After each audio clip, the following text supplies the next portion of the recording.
candidat deuxième bi mooy ki nga xam ni mooy Bassirou Diomaye Faye qui broie du marron et qui est encore en prison. Oui. Tu sais man ce qui m'amuse. Et qui est encore en prison. man mënu xanaa duñ ko libérer mu dem campagne.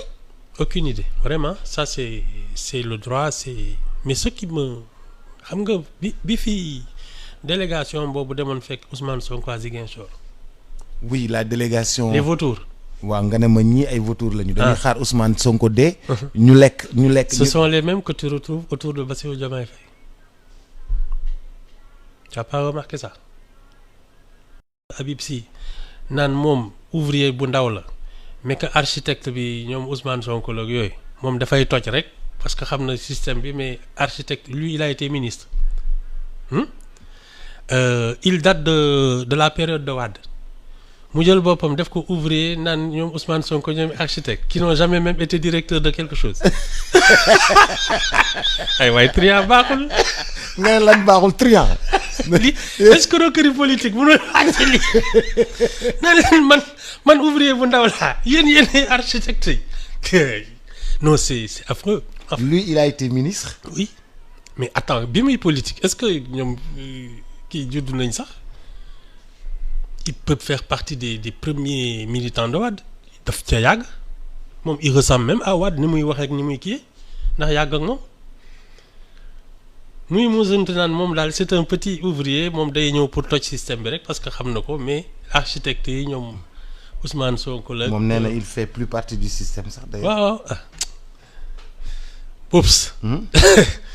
aywa sama gars yi bëgg nañ ñu nax. mais attaqué na Amadou Ba de attaqué bu neex. du ko attaqué dégg naa kay mu naan xaw ma c'est un bourgeois xaw ma lan. attaqué bu neex xaaral ma may la ko man kay dégg naa ko. xaaral ma may la ko. dégg naa ko walaay gis naa mu naan xaw ma lan waa ji daal xamul béykat xamul kii. genre daal. loolu neex na de. loolu mu wax Amadou. mais tu sais Boubs. Boubs. xam nga la seule vérité. C'est que en attaquant Amadou Ba il lui donne encore plus de visibilité parce que si tu as un temps d'antenne au lieu de parler toi de tes projets et de tes propositions tu parles de l'autre c'est-à-dire que tu es en train de lui donner ton temps d'antenne c'est bien nañ ko continuer rek bu mu ko jox temps d'antenne am du wax nit ñi fan la jëmee réew mi dégg lu mu ko wax man kay bébé Amadou Ba nga xam ne barki démb la ko Macky Sall feral nga xam ne xamul Sénégal xamul mbay xamul sàmm xamul napp c'est un candidat bourgeois boo ko déggee ni muy waxee sax vous savez kii doomu Ablaye Wade dëgg la il a même les intonations de Wade. Il a même les intonations de Wade. déglul Wade ay 88 ak yooyu c'est presque la même voix. ba pare même kooku la keekanto yi. parce que waaw monsieur Moulin ak madame Fora jaar yooyu c'est kii moom doomu Wade la. Habib Sy. ah oui. oula c'est presque son il commence même à lui ressembler physiquement. non sama gars yi su ñu bëggee nax dañuy soppeeku sax. yow daal nangu woo ne Habib Sy ouvrier la ci politique bi. di toj ñoom Ousmane Sonko ñoo defar. xalaatoo ko sax toi aussi. il est plus intelligent que ça. mais Bassirou Diomaye Faye duñ ko bàyyi mu dem politique. ce serait bien quand même. qu'il batte campagne parce que tu sais. mais parce que lii kenn xamul lu muy niróo la. non et puis si demain il doit être élu mais qu'on sache à qui on a affaire. moom na génn taxaw wax ak nit ñi ñu déglu ko man ça je trouve que on ne peut pas organiser une campagne comme ça jël benn waay muy candidat te kenn déggu ko kenn xamul lu muy xalaat parce que entre li ngay bind ci kayit yi xam nga y a plein d'experts et de machin yoo xam ne suñ la wëree bindal la benn programme teg ko yow tu n'es pas forcément voilà sa yoon du ci ne ça présente bien rek mais soo taxawee jaxaran nii nit ñi déglu la ça ne ment pas sooy waxi nit dinañ ko xam soo waxi leneen tamit dinañ ko xam. waaw mais Ibou moi j'ai d'autres préoccupations parmi mes préoccupations Bassirou Diomaye Faye nekk prison gagné nit ñi nag. ah c'est comme ça ce sont les Sénégalais qui votent man sama. waaw non nekk prison gagné waaw mais léegi dañuy dem génn prison dem palais. lu ma ci xam. non mais attends duñ ko bàyyi mu dem campagne. ah lu ma ci xam. mais Ibou Fall dañ ko war a bàyyi mu dem campagne ñëwaat sax. Il y a une vraie incohérence dans cette affaire pour man déjà c'est sa candidature qui est incohérente parce que fu Ousmane Sonko mënulee dem Bassirou Diomaye Faye warul mën a dem. lu taxati yow tamit. mais parce que y a toutes ces accusations c'est nu mu tudd la dissolution de son parti yooyu moi je crois que l'administration a manqué de cohérence maintenant c'est ça qui semble la bizarrerie de l'élection en tout cas ñi ko wër de ña ngay campagne di ko tudd ak yooyu di rafetal di yollosi c'est bien. non mais ñoom ñi ngi campagne mais nday mbille ji. dafa war a ñëw wax ak ñun. ñi ngi campagne c'est bien mais dafa war a ñëw ils ont eu une bonne campagne beaucoup de monde autour mais quand même c'est la moindre des choses que administration bi lan lay def nii. Bassirou Diomaye Faye dafa war a génn. dem campagne du moment qu'il a été candidat moom. waaw ñu accepté ko. waaw waroon nañu ils auraient dû être plus conséquents que ça.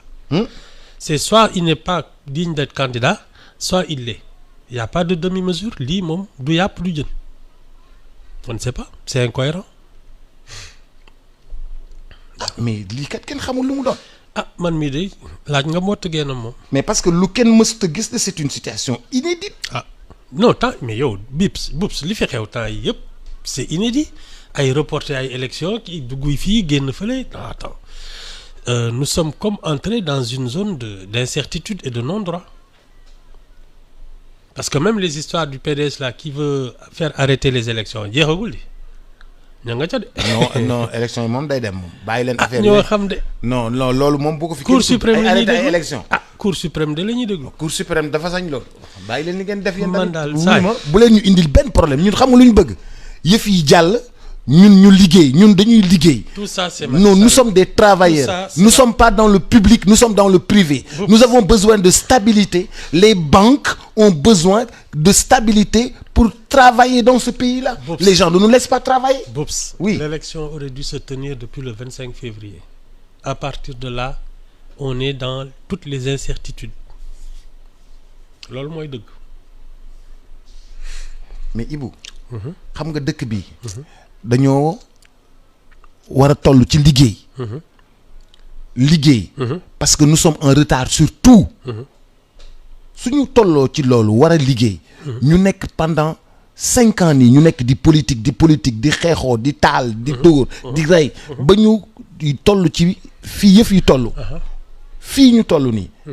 mais ay reporté waat ay c'est pas 5 ans je pense que ñun depuis 88. xuloo beeg xeex bi en politique. li benn waaye doon wax Wade a réussi à installer une campagne électorale permanente depuis 1988 dans le pays. Wade et Diouf. Okay. Ont réussi à installer une campagne électorale permanente. Et ils ont ramené le débat politique. Dans des égouts. En tout cas dans une arène de gladiateurs. Comme làmb quoi xeex xuloo sànnante ay. xonjom ak genre affaire yooyu loolu la suñu classe politique bi di nuru. mais Ibou man may jënd di jaay. war a dugal fii. war a dugal fee. war a def liggéey ak banques yi ne non dañuy xaar ba élection yi jàll. du ñu jox kenn xaalis. c'est clair. non ma am ay fournisseurs à l'étranger. banques yi ne du ñu génnee xaalis du ñu ñeme